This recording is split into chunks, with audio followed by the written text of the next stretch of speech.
Boa noite, vamos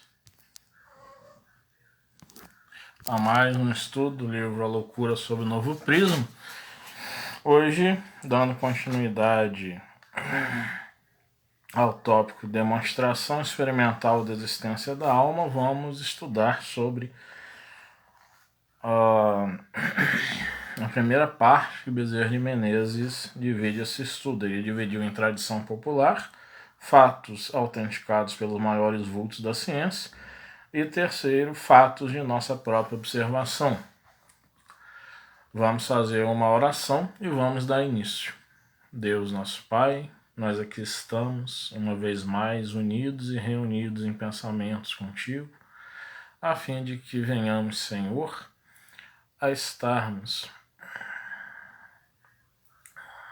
compreendendo um pouco mais de suas leis, um pouco mais dessas leis que regem a vida material, espiritual e o entrelaçamento entre elas.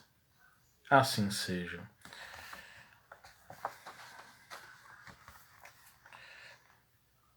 Então, a primeira parte do estudo, tradição popular. Em todos os tempos e em todos os países vigorou sempre, no seio da massa popular, a crença de que as almas dos mortos vêm falar aos vivos. Se tem algum valor o provérbio vox populi, vox dei, e não deixa de ter, que quer dizer a voz do povo e a voz de Deus, e não deixa de ter, pois que é inegável que o povo possui uma intuição que surpreende os sinceros. Se tem algum valor aquele provérbio, não pode ser posta em dúvida a manifestação dos mortos. Como, porém, a ciência não se firma em conjecturas, desçamos aos fatos que deem vida à crença popular. Na Bíblia encontram-se provas autênticas da manifestação das almas que se foram desta vida. São autênticas porque a autoridade do escritor sagrado não permite que se lhe atribua intenção de enganar com falsos propósitos. E são insuspeitas porque o patriarca era infenso àquelas práticas, ao ponto de ameaçar com morte aos que provocassem tais comunicações. Assim, pois, tem o maior valor moral os fatos que vamos referir. O primeiro é este mesmo ato de Moisés, condenando a evocação dos mortos. E aí Bezerra coloca uma nota, não é? Moisés proibiu que os adivinhos e feiticeiros evocassem os mortos, visto que só os profetas o podiam fazer. Continuemos um pouquinho mais no estudo. Boa noite, Gil. Boa noite, Elvio. Se o fato não se desse ou não passasse de coisa imaginária, seria ridículo figurar aquela proibição em livro tão respeitável, escrito pelo maior vulto da antiguidade sagrada. Tal proibição é, portanto, a mais irrecusável prova da verdade do fato. E a nova nota de Bezerra de Menezes, que é a seguinte: fato que, dessa forma, não pode ser negado pelos adeptos de qualquer ramo do cristianismo.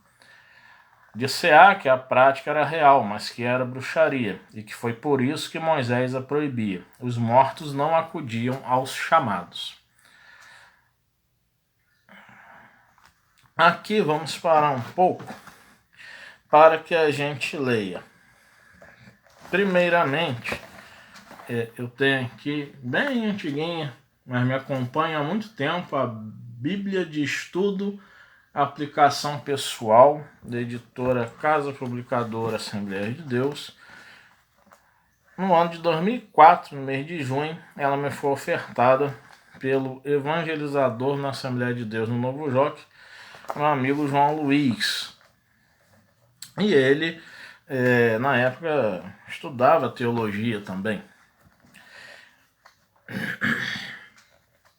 Em um evento, né, prático do seminário na igreja, eu fui e ele me presenteou com esta Bíblia. E muito boa isso tudo, mas vamos lá, ao que nos interessa. Deuteronômio, falando dessa proibição de Moisés. Deuteronômio, capítulo 18, versículos 10 e 11.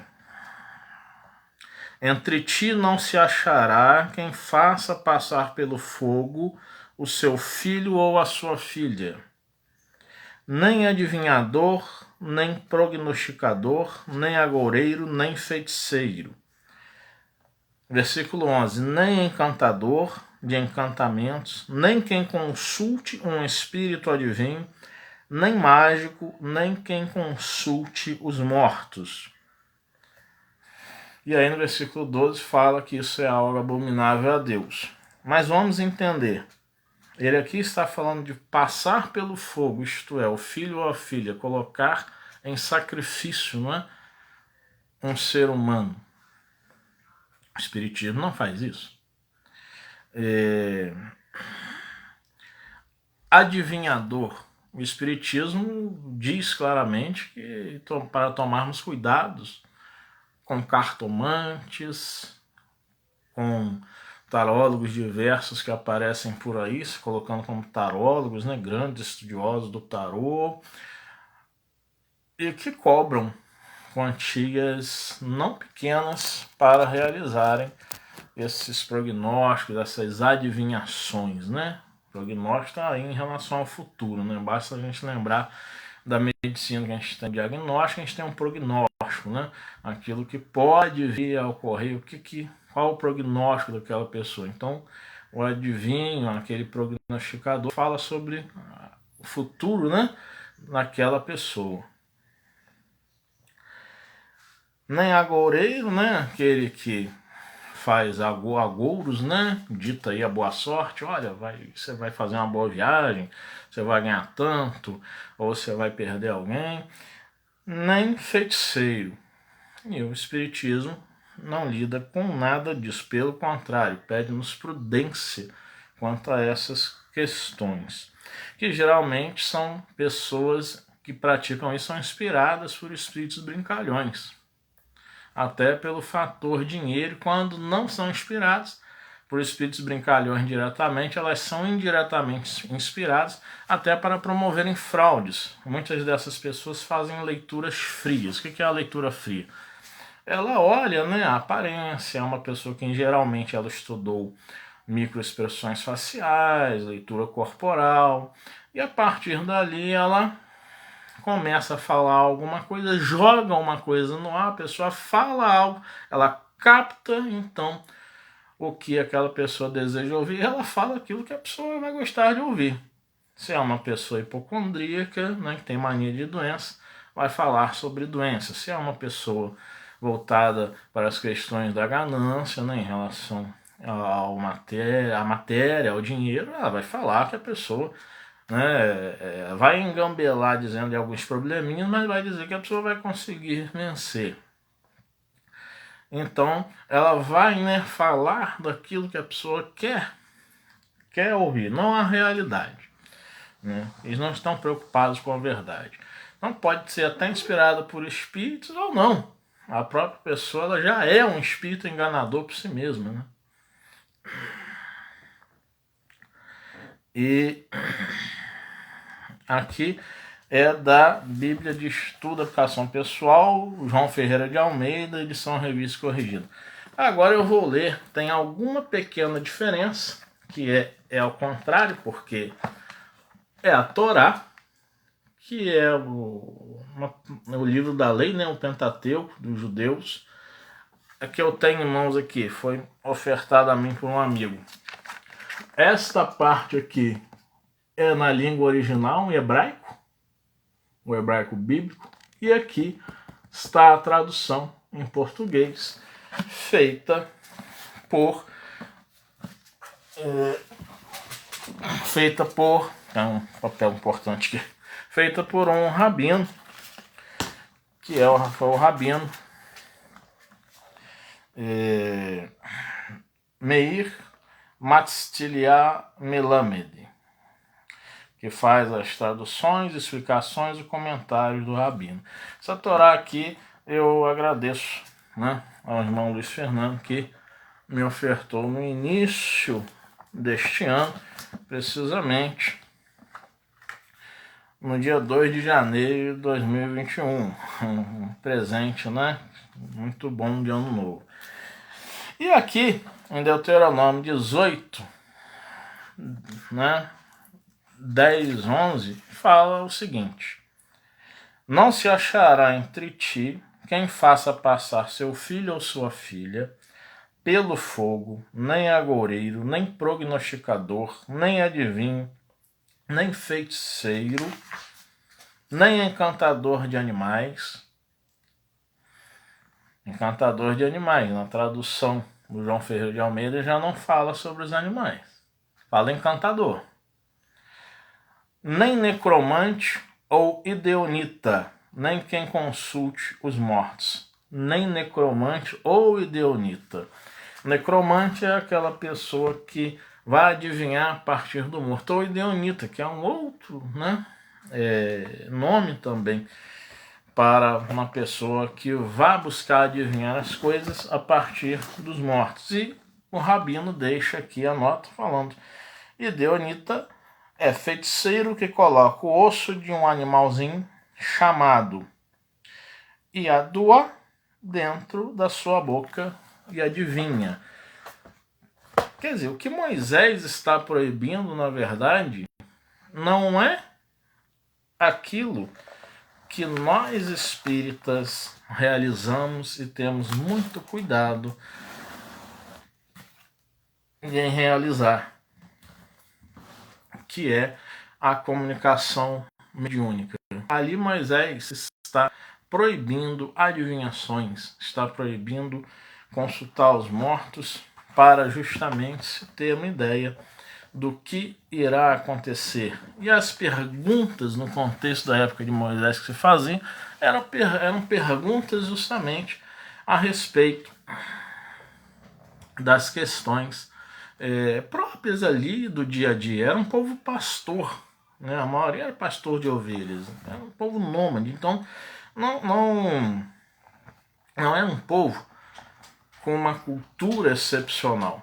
Logo, realmente nós vamos ter uma diferença muito grande, até porque em determinadas traduções bíblicas, por exemplo, a Bíblia de Jerusalém, considerada uma Bíblia de um bom estudo, que é uma Bíblia de tradução católica, traz erroneamente a palavra nem quem consulte médiuns, mas a palavra médium, significando meio, no sentido de sua definição e conceituação espírita, ela não existia. Tanto é que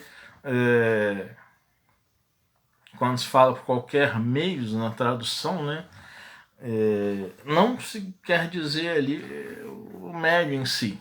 E também não está escrito em latim. Está escrito em hebraico, no Antigo Testamento, em hebraico, aramaico e partes em grego. Já em um idioma que eles não conheciam. Então a palavra médio não teria como entrar ali. Na conotação, na definição, na conceituação que o Espiritismo dá. Já também a palavra Espiritismo piorou, porque Espiritismo foi um neologismo, isto é, o que é um neologismo? É uma palavra nova, uma palavra que ainda não está dicionarizada, uma palavra criada, e Kardec criou, buscando o radical espírito, mais o sufixo ismo, que significa, né, da ideia de ideologia, de doutrina. Então, espiritismo, uma palavra cunhada e que veio à tona em 18 de abril de 1857, quando o Livro dos Espíritos foi editado, né, e foi lançado ao público. Então, algumas Bíblias, como a de Jerusalém, trazem essas traduções errôneas. E muita gente, então, diz que a Bíblia condena o Espiritismo e não procura ler para além das palavras. E principalmente quando pastores e padres, uns de má fé e outros realmente ignorantes por desconhecerem esses processos.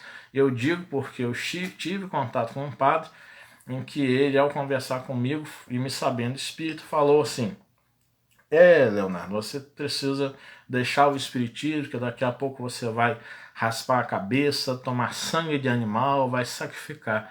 Ele mostrou a ignorância sobre o espiritismo, mostrou a ignorância sobre candomblé também, porque o raspar a cabeça faz parte de uma feitura, né, que é um dos rituais do candomblé, o ritual de iniciação. E a pessoa raspa a cabeça, fica 21 dias, né, se não me engano, na esteira. Tem todos uns preceitos que durante um ano a pessoa não pode comer tal comida. Tem a fundamentação, né? E a pessoa tem que sentar em locais mais baixos. Depende tudo aí da energia do orixá que a pessoa, né, foi ali consagrada. Então, e também não se fica a tomar sangue de animal. Tem até em determinados ritos no candomblé o sacrifício do animal, mas não no sentido da pessoa ter que tomar o sangue, né? Pelo menos um pouquinho que eu estudei, no que eu conversei com o amigo Charles, com o amigo Marcos, que fez, né, um seminário no grupo, e ele falou sobre o candomblé, é um babalorixá, e mostrou o que é, né? Nós podemos, enquanto espíritas, respeitar, não concordarmos com tudo, mas nós vamos não ser intolerantes, religiosamente falando. E nós precisamos também, para falarmos sobre algo, termos conhecimento de causa para falarmos devidamente. Então esse padre falou comigo de uma maneira completamente demonstrando a sua ignorância a respeito do espiritismo. E eu falei, não, padre, não há essa questão no espiritismo de se raspar a cabeça, não há nenhum tipo de ritual com sacrifício animal, não há nenhum tipo de adivinhação. E fui explicando a ele o que eu fiz. Dei de presente a ele o Livro dos Espíritos. E depois de um tempo, ele, em contato comigo, me agradeceu e disse que então ele compreendeu o que era o espiritismo e que estava surpreso de ter tantos pontos, né, já que a evolução no pensamento teológico, né, também vem se fazendo. Estava surpreso de ter tantos pontos que já avançavam, né, na ciência antes de haver certas descobertas, e em relação a pontos teológicos, aquilo que hoje, né, a teologia católica coloca, e como que o Livro dos Espíritos veio já falando, né, sobre esse avanço. E aí ele ficou realmente encantado, né? Permanece padre, permanece na sua fé, mas, como diz Allan Kardec em uma das revistas espíritas, né, muitos, quando conhecem, podem permanecer na sua fé, não precisam dela sair, né?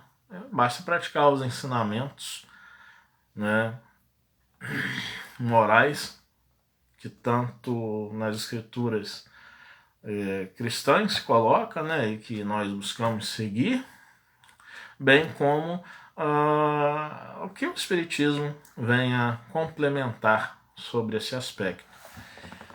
Então é muito interessante nós buscarmos verdadeiramente conhecer a respeito.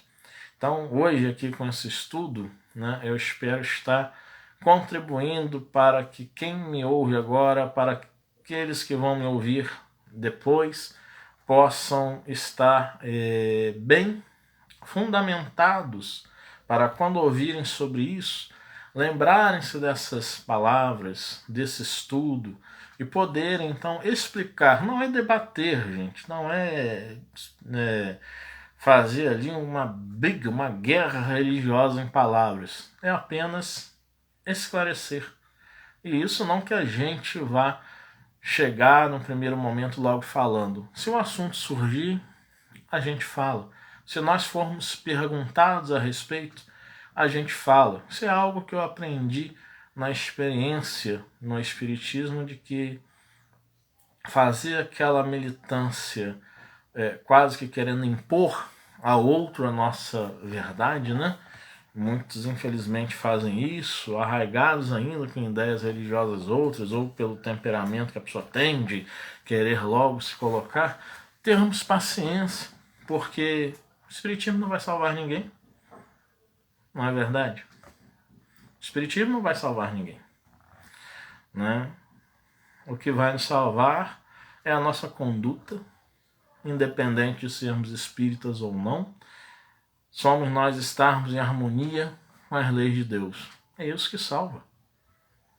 Não é o Espiritismo, não é a Igreja Católica, não é a Igreja Protestante. Então pensemos sobre isso.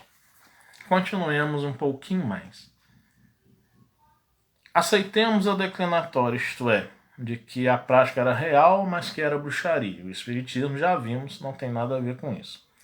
E que foi por isso que Moisés a proibiu. Os mortos não acudiam aos chamados. E aí Bezerra continua. Aceitemos a declinatória, mesmo porque, além de gratuita, vai ser reduzida a pó pelo segundo fato. Saul recorreu à profetisa de Endor para falar a alma de Samuel. E diz a Bíblia, a alma acudiu ao chamado e revelou ao rei seu próximo fim. Aqui não há para onde fugir. Ou é falso o que atesta o venerando escritor, ou Samuel sobreviveu à morte do corpo, tanto que falou a Saul. Aqui vocês podem pegar a Bíblia no Antigo Testamento, no primeiro livro de Samuel, capítulo 28. E aí vai estar Samuel se consultando com a pitonisa de Endor, que era aquela mulher que era um oráculo, né? Que buscava dar os oráculos para dar direcionamento para a vida. E ali ela também, a pitonisa era uma médium, e consultavam-se os mortos através dela. Nessa evocação que Saul fez ao espírito Samuel, no primeiro momento, ele vê, vocês lembram a Bíblia, ele vê uma sombra, e depois a pitonisa pergunta: o que vês?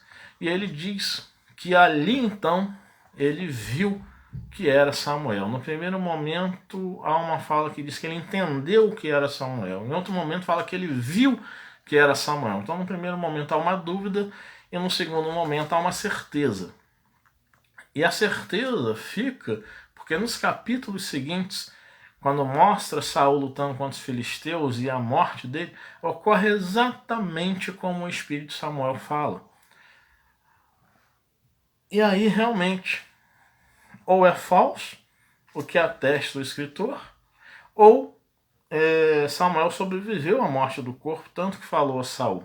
Segundo Lutero, Martinho Lutero, né, um dos reformadores, o principal, né, reformador, né, em relação ao protestantismo, né, na reforma protestante, ele diz que foi um demônio. É a interpretação dele. Então não seria falso, mas não seria verdadeiro que tenha sido o espírito Samuel. Já João Calvino, um outro reformador que vai então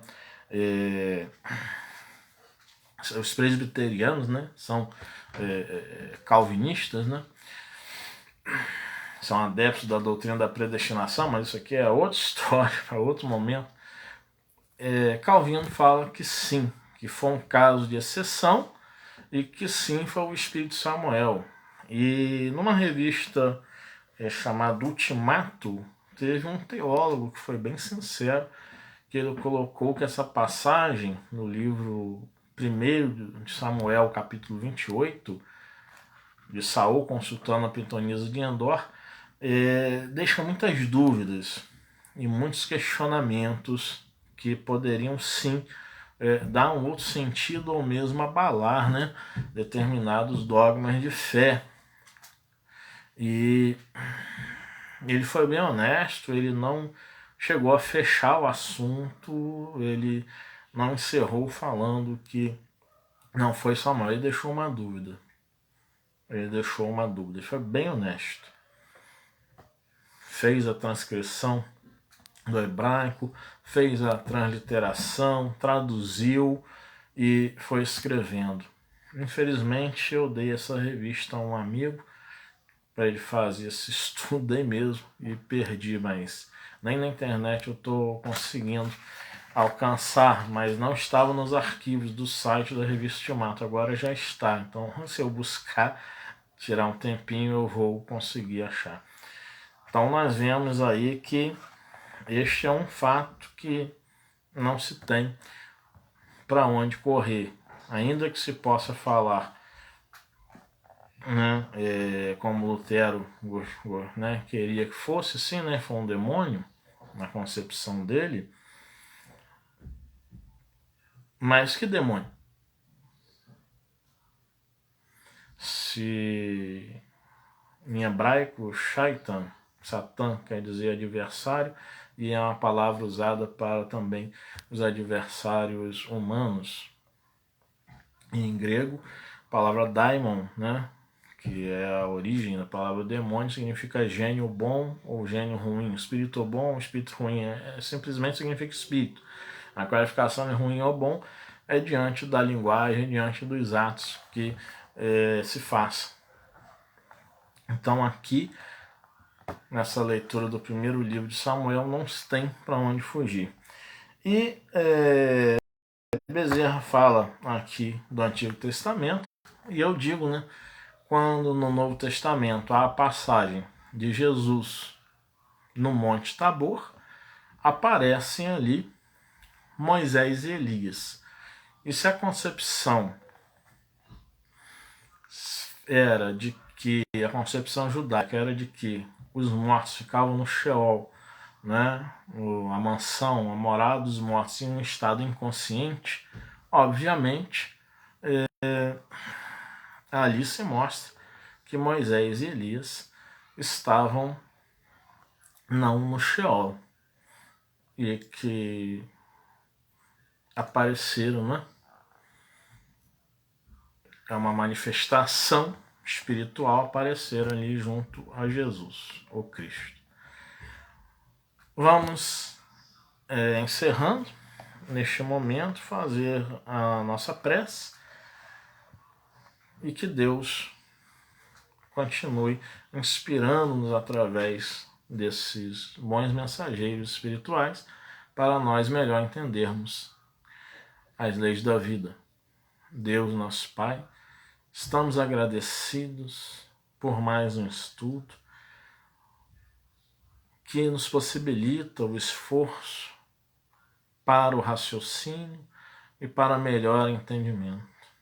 Que possamos nos aprofundar, Senhor, também no estudo desses livros considerados escrituras sagradas para os judeus, para os cristãos, e que nós, mergulhando nos aspectos profundos deles, naquilo que nós consigamos alcançar, venhamos ali também obter conhecimentos espirituais a respeito das leis que nos regem a vida. Que o Senhor nos abençoe, abençoe a cada um aqui presente, a cada família aqui representada. Assim seja. Uma boa noite a todos, muita paz.